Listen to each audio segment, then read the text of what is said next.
Preocupação com o fornecimento de água. Rio que abastece as cidades de Camboriú e Balneário Camboriú chegou ao nível mais baixo hoje. E a situação não foi provocada pela falta de chuva, e sim pelas barragens nas plantações de arroz. Reputação prejudicada. Famílias de agricultores encontram dificuldades para vender leite depois dos casos de adulteração no oeste catarinense.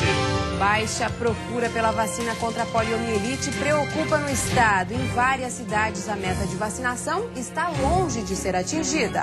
Crise na saúde. Falta de verba suspende as cirurgias eletivas no maior hospital da Serra Catarinense. E ainda no futebol, o Figueirense derrota o Botafogo no Rio de Janeiro e afasta ainda mais o risco de rebaixamento.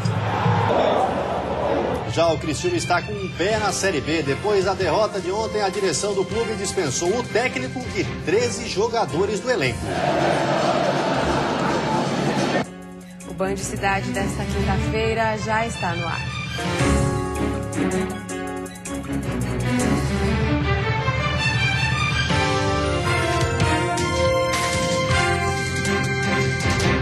Olá, boa noite. Olá, boa noite. O maior hospital da região serrana ainda continua com as cirurgias eletivas suspensas. Desde setembro, elas não estão sendo realizadas. O motivo, segundo a direção da unidade, continua sendo a falta de verba para cobrir os custos. O Hospital Nossa Senhora dos Prazeres é filantrópico e para realizar cirurgias pelo Sistema Único de Saúde, o SUS, depende de convênios.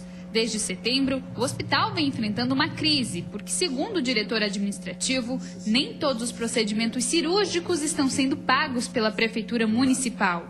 De junho a agosto, o déficit passava dos R$500 mil.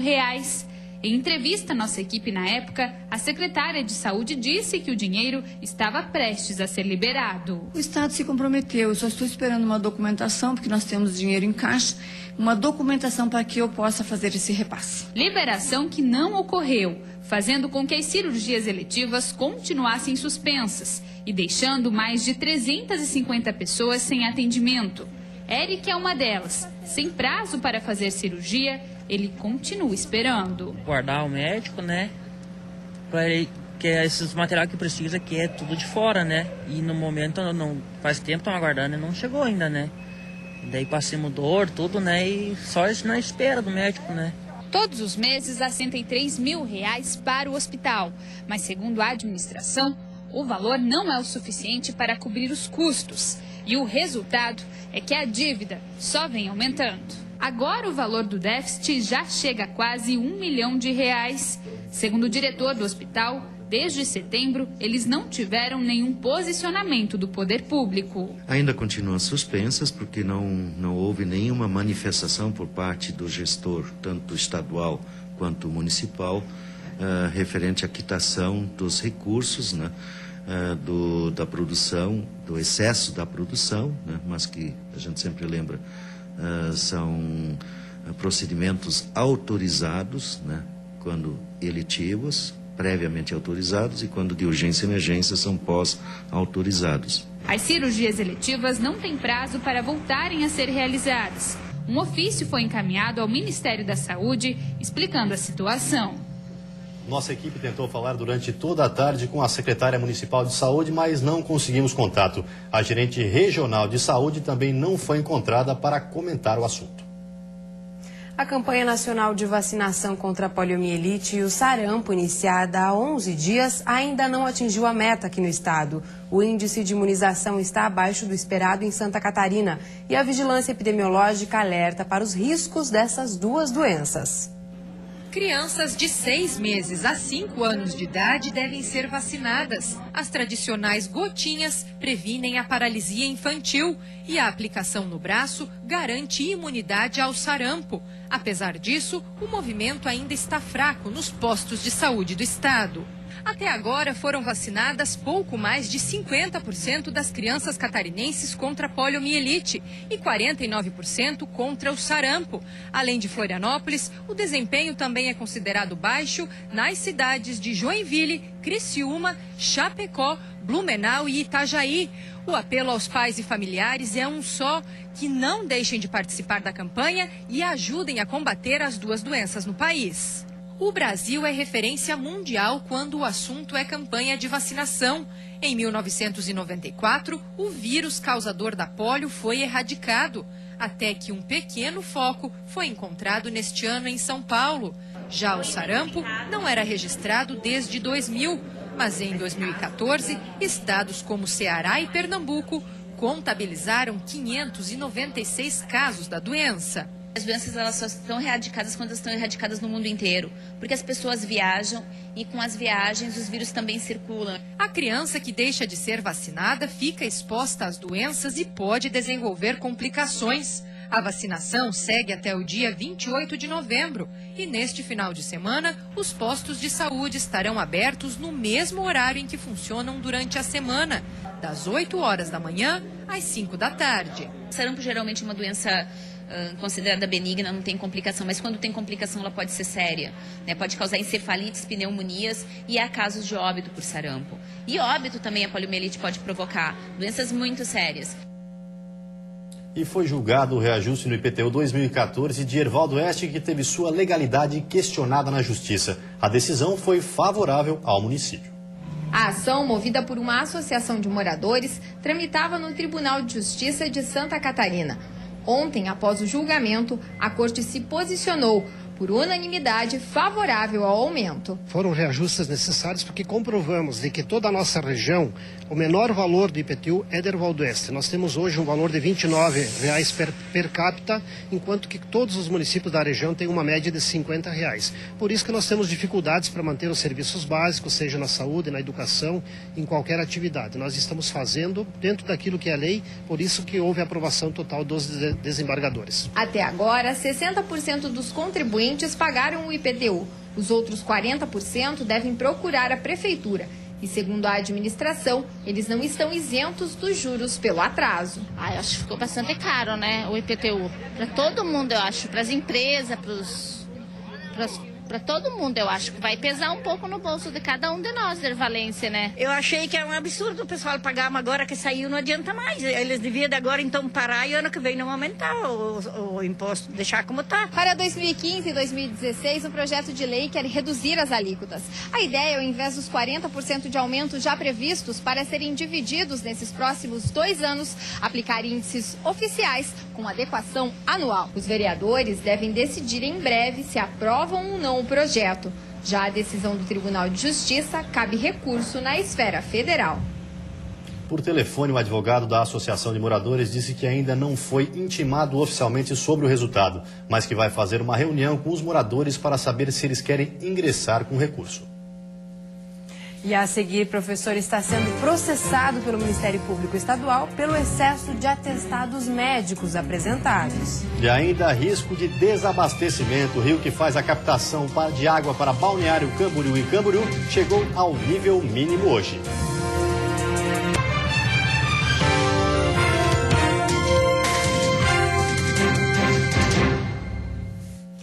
O dia de hoje foi de preocupação com o abastecimento de água em Balneário Camboriú e Camboriú. O rio onde se dá a captação chegou ao nível mais baixo. Cenário que hoje é este, há poucos dias era assim. O rio Camboriú chegou a 80 centímetros de lâmina d'água entre ontem e hoje, limite mínimo para operar as bombas de captação. Como reflexo, o equipamento precisou ser desligado durante toda a manhã. Em Balneário Camboriú não faltou água, devido aos reservatórios. Já em Camboriú, quem não possui caixa d'água ficou desabastecido. Para o diretor-geral da EMASA, autarquia responsável pelo tratamento de água, o problema foi causado pelo represamento do rio em plantações de arroz no município de Camboriú. Cerca de 110 propriedades são voltadas a este cultivo. Com a água direcionada para a irrigação, o rio perdeu volume. Um termo de ajuste de conduta entre Ministério Público e arrozeiros permite o represamento, desde que não interfira no abastecimento. Hoje à tarde, as barragens foram removidas e o nível do rio voltou a subir. O pessoal, a equipe aqui de Camboriú, que normalmente nos ajuda, ontem parece que não tiveram sucesso, senão a gente teria resolvido já antes, né? Mas hoje tiveram sucesso e quebraram algumas barraginhas dessas que eles fazem, em torno de 100 barraginhas por aí. e quebrar os principais, onde aumentou diretamente a vazão aqui. Embora o problema esteja prestes a ser resolvido, ainda é preciso ficar atento e economizar. No início da noite, o consumo aumenta e os reservatórios ainda não estão cheios. Já para o final de semana, as autoridades garantem que moradores e turistas não precisam se preocupar. Até lá, a captação e o tratamento de água devem estar normalizados. O abastecimento de água é uma preocupação entre moradores de Balneário Camboriú, principalmente durante a temporada. No último verão, algumas ruas ficaram mais de uma semana desabastecidas. De lá para cá, algumas obras foram feitas para tentar evitar a situação. Entretanto, a ampliação da estação de tratamento só deve ficar pronta no ano que vem. E existe a possibilidade de falta d'água, inclusive nos dias próximos ao Réveillon. As áreas de instabilidade continuam em Santa Catarina nesta sexta-feira. Pode chover a qualquer momento na maioria das regiões, com risco de temporais e granizo. A temperatura mínima fica em 12 graus na Serra e a máxima em 32 no sul do estado. No Planalto Norte, mínima de 15 e máxima de 27 graus. No oeste, litoral norte e Vale do Itajaí, a máxima chega aos 28. E na Grande Florianópolis, mínima de 21 e máxima de 25 graus. E um incêndio destruiu vários galpões em São José, na Grande Florianópolis. O fogo atingiu depósitos de peças de caminhões e galerias das escolas de samba de Florianópolis. Os bombeiros foram chamados assim que as chamas começaram por volta das 5h30 da manhã de hoje. O incêndio atingiu ao todo 7 galpões, que ficam na marginal da BR-101 em São José. A maioria deles era de peças para caminhões. Nós tínhamos um incêndio muito complexo, onde nós tínhamos diversas frentes. E nós tínhamos a predominância do vento. Optamos no primeiro momento a combater a favor do vento e com a mudança nós entramos pela lateral. E aí fomos indo até chegar pela frente. E agora, como parte dele dominado, nós estamos derrubando os containers para identificar o último foco de incêndio. Um dos galpões atingidos pelo incêndio fazia a confecção de materiais para o carnaval das escolas de samba, Embaixada da Copa Lorde e União da Ilha da Magia. Parte da produção ficou destruída. Trabalharam no combate às chamas bombeiros de Florianópolis, São José, Santo Amaro da Imperatriz e Biguaçu. A fumaça, que de longe era possível ver, não era tóxica, mas quando inalada provoca mal-estar e dor de cabeça, segundo o Corpo de Bombeiros. Por causa do incêndio, o trânsito ficou lento na BR-101, principalmente no sentido norte. Houve formação de filas e congestionamentos. Um professor de biologia está sendo processado pelo Ministério Público Estadual. O motivo é o excesso de atestados médicos apresentados. Existe ainda a suspeita de que o diploma dele seja falso.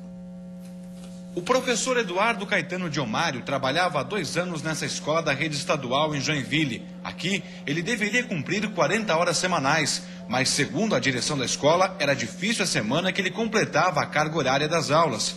Os atestados médicos apresentados por doenças diversas eram frequentes, problema que se agravou nesse ano. Então, como ele não conseguiu fechar as notas do primeiro bimestre, aí os pais vieram para a escola e junto com a comunidade, a APP, o Conselho Deliberativo, que representam os pais, né, a gente montou o processo.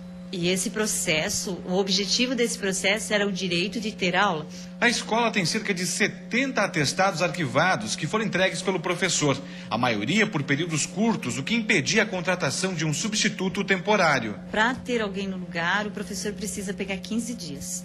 E ele nunca pegava 15 dias, era sempre 10, 2, 1. Então não tinha como contratar ninguém. De acordo com a gerência de educação, o professor era concursado pelo Estado há 12 anos e ingressou na rede por Jaraguá do Sul.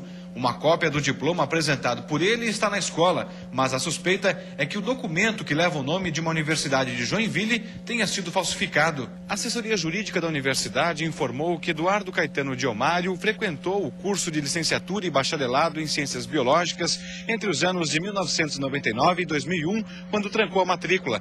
Em 2002, ele retornou, mas não obteve a aprovação. O professor está sendo processado pelo Ministério Público por improbidade administrativa. A promotoria também pediu a abertura de inquérito policial para investigar a autenticidade do diploma.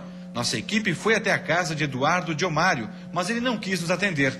Também tentamos contato por telefone. Primeiro, ligamos para o celular dele. O número chamado não existe. por favor, verifique o número discado e tente novamente. Em seguida, conseguimos o número residencial. Ele atendeu, mas desligou em seguida. Alô? Quem deseja? Aqui é o Albanir. Eu gostaria de conversar com o Eduardo.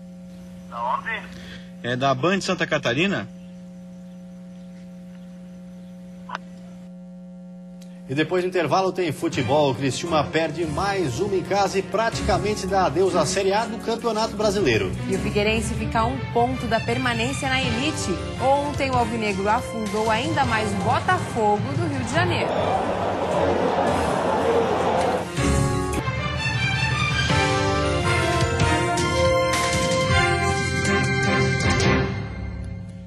Futebol, o Criciúma está praticamente rebaixado à Série B do Campeonato Brasileiro. Ontem era para ser a primeira das vitórias que poderiam salvar o time, mas nada deu certo.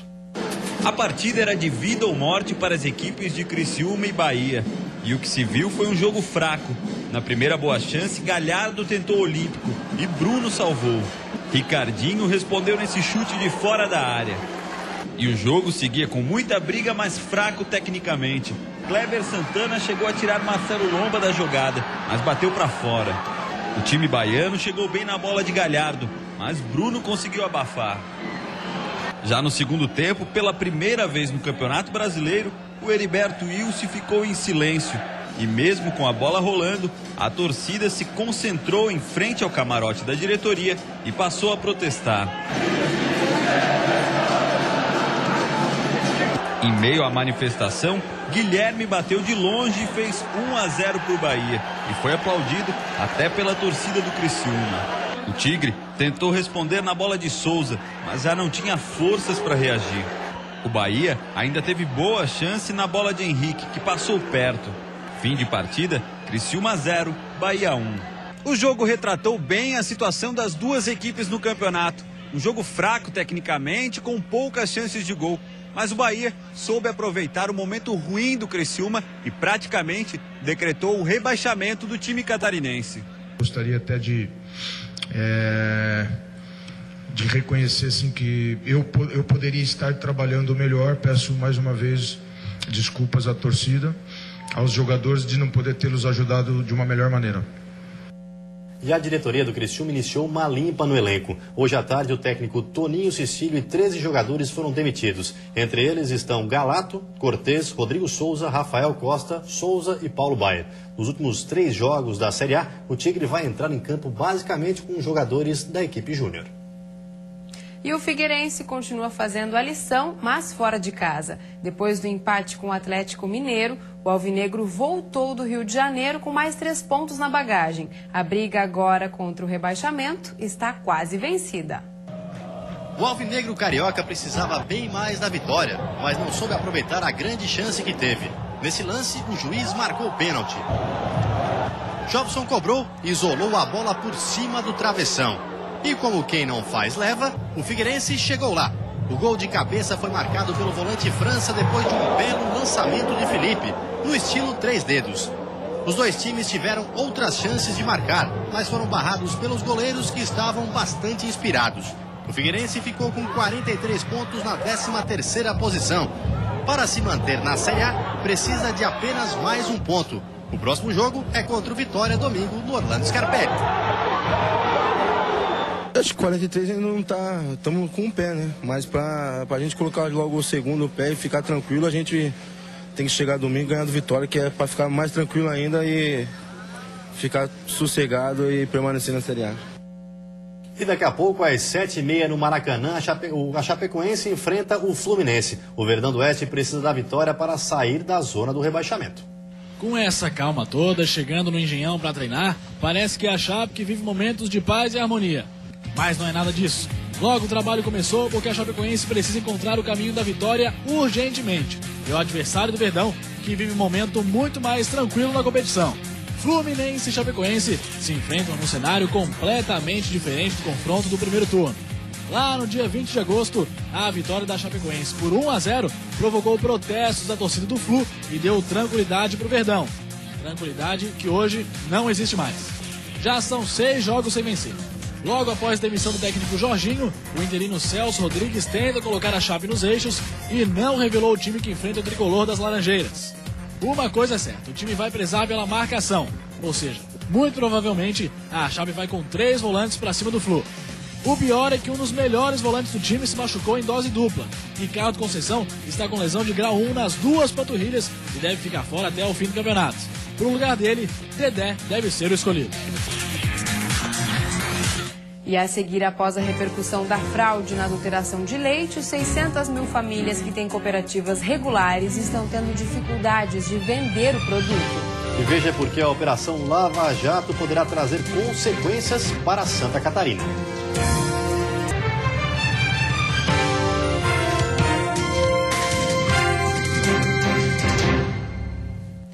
A Operação Lava Jato poderá trazer consequências para Santa Catarina. Uma das empresas que estariam envolvidas no caso faz parte do consórcio que realiza a obra da Ponte de Laguna, no sul do estado. A possibilidade foi levantada depois da prisão de 3 executivos da Camargo Correia, na Operação Lava Jato.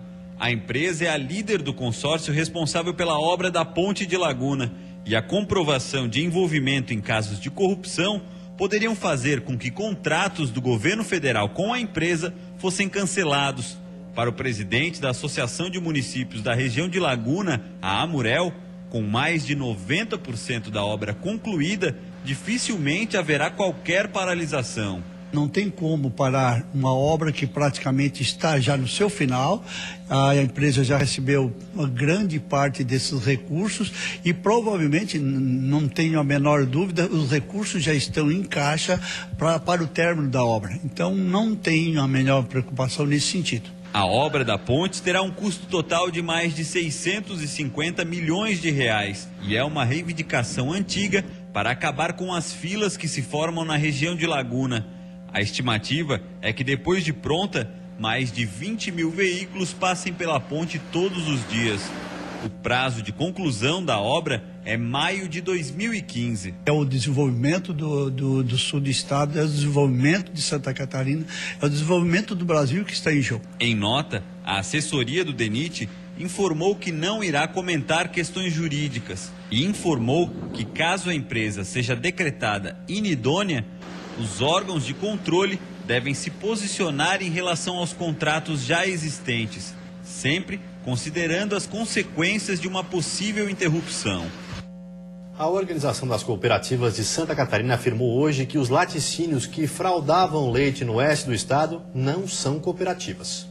Os laticínios envolvidos na fraude de adulteração de leite mancham a imagem de mais de 1.600.000 famílias catarinenses, que agora encontram dificuldades para comercializar o leite.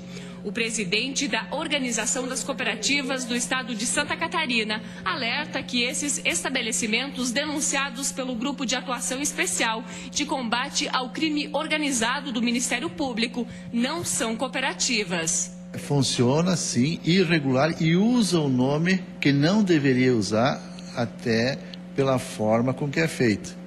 Nas operações Leite Adulterado 1 e 2, 48 pessoas foram denunciadas pelo Ministério Público.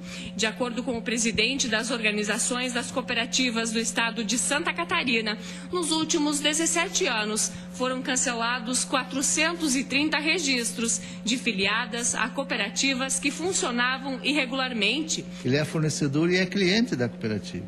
E tem que pensar naquele que consome o produto, no caso o leite, que são principalmente crianças e idosos que têm já uma sensibilidade maior no intestinal e estomacal e que podem sofrer sérias lesões naquilo, tomando um produto que não sabe o que é, simplesmente chamando de leite porque é branco.